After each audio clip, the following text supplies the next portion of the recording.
제17장.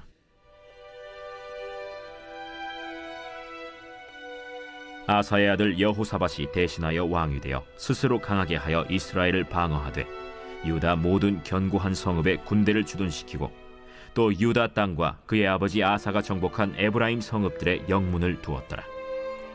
여호와께서 여호사밧과 함께 하셨으니 이는 그가 그의 조상 다윗의 처음 길로 행하여 바알들에게 구하지 아니하고 오직 그의 아버지의 하나님께 구하며 그의 계명을 행하고 이스라엘의 행위를 따르지 아니하였습니다.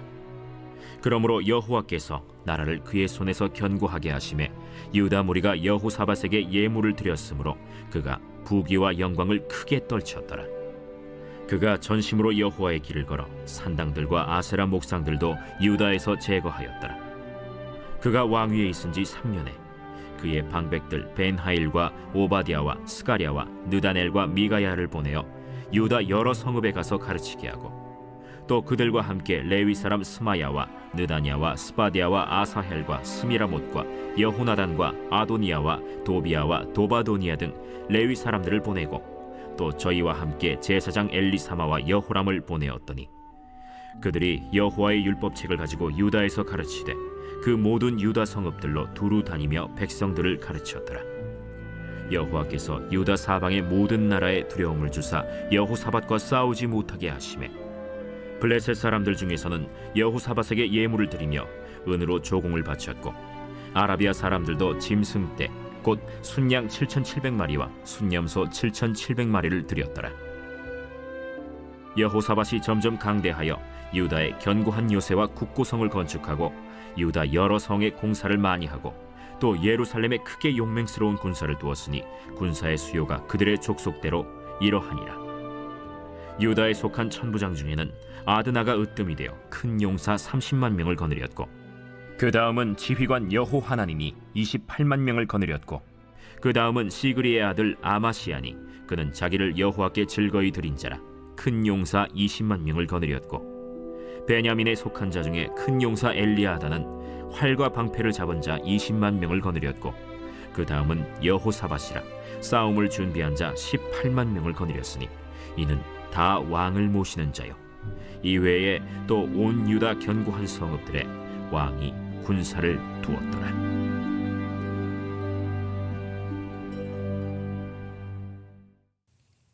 매일 성경과 함께하는 아름빛 교회 말씀 묵상 바이블 키트 시간입니다. 2025년 10월 4일 토요일, 오늘 우리에게 주신 말씀은 역대하 17장 1절부터 19절까지의 말씀입니다. 오늘 우리는 여호사밧에 대해 살펴보게 될 텐데요. 오늘 말씀에서 본 여호사밧의 삶이 우리의 삶, 우리의 걸음이 되길 소망합니다. 하나님과 함께하는 삶을 꿈꾸십니까? 세상의 주인 되신 하나님께서 나의 삶에 관심을 갖고 함께 하신다는 건 참 큰 축복인 것 같습니다. 오늘의 주인공인 여호사밧이 그랬습니다. 아사 왕을 이어 유다의 왕이 된 여호사밧은 그의 아버지의 하나님을 찾았습니다. 하나님을 의지하고 그분께 순종했었던 그의 아버지 아사 왕의 모습을 따라 여호사밧은 하나님을 의지했는데요. 그의 모습을 오늘 본문 3절에서 이렇게 표현합니다. 그의 조상 다윗의 처음 길로 행하여. 여호사밧은 다윗과 같이 하나님께 합당한 자의 삶, 바로 하나님과 함께하는 삶을 걸어갔다고 말씀은 우리에게 알려줍니다. 그가 어떻게 그 길을 걸어갔는지 함께 살펴보겠습니다. 6절에서 여호사밧은 전심으로 하나님과 함께하는 삶을 살기 위해 유다 땅에서 산당들과 우상들을 없애는 일을 합니다. 왜 산당과 우상들을 없애야 했을까요?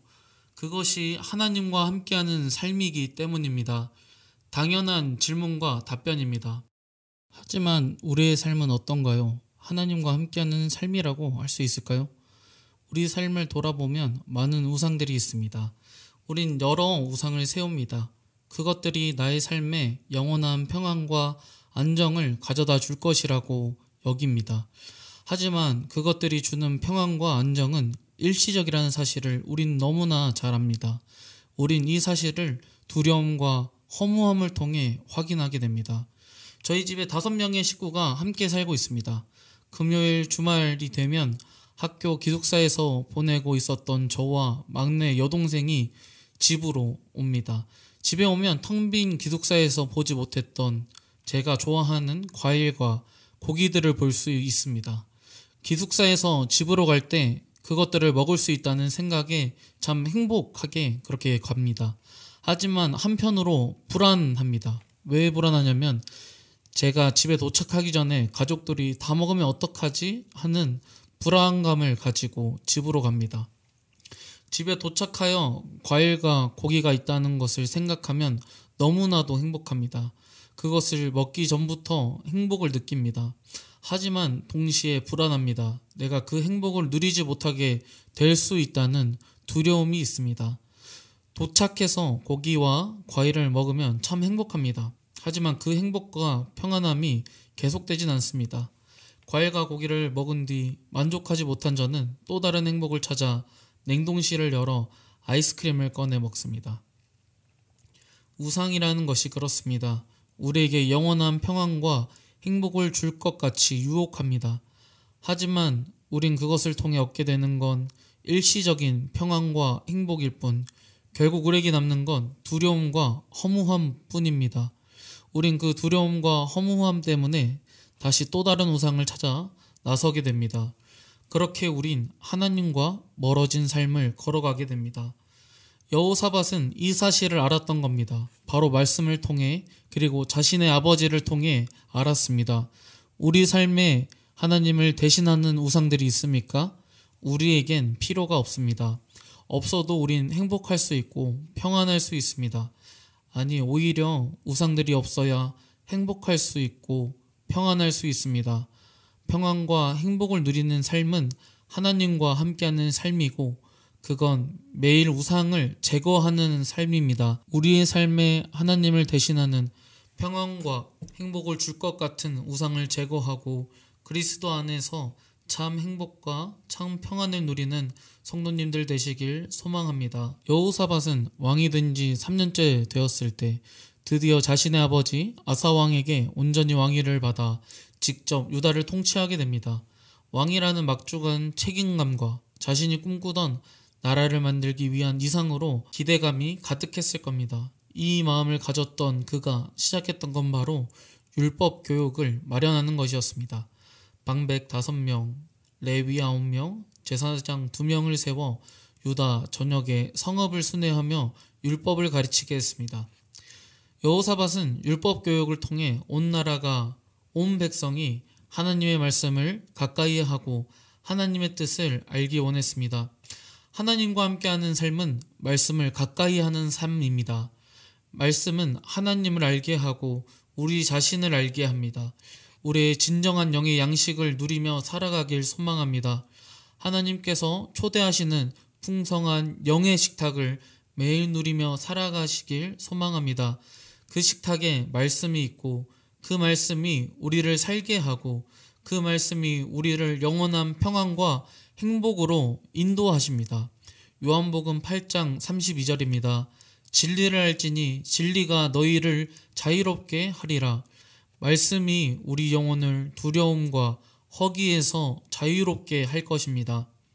하나님은 우상을 제거하고 말씀을 가까이 하는 삶, 바로 하나님과 함께하는 삶을 살았던 여호사밧에게 평안과 행복을 허락하십니다.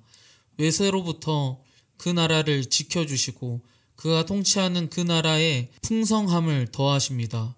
우리가 그렇게 하나님과 함께하는 삶을 살아갈 때 하나님께서 우리에게 그분의 보호와 풍성하게 하시는 은혜를 누리게 하실 것입니다. 그 삶을 소망하고 살아가시는 아름빛 교회 성도님들 되시기를 소망합니다. 여러분들의 삶에 참 평안과 참 행복이 가득하길 기도합니다. 다 함께 기도하겠습니다. 하나님 감사합니다. 당신이 우리의 하나님 되시고 당신의 백성들이 되게 하신 은혜가 너무나도 감사합니다.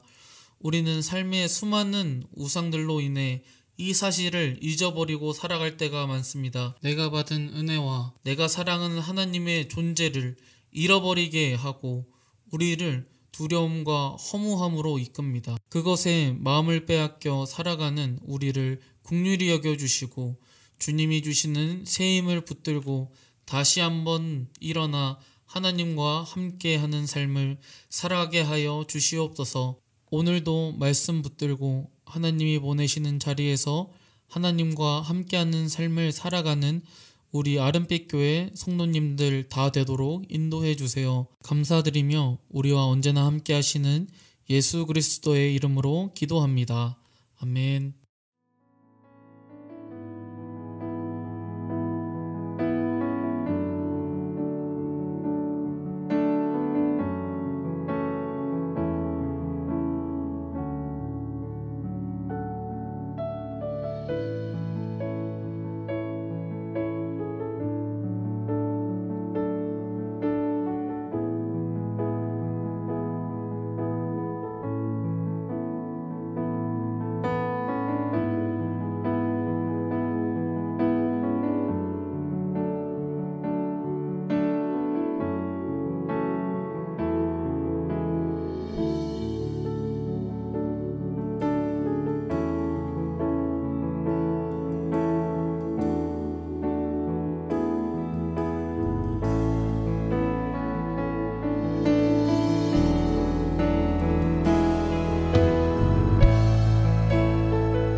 감사합니다.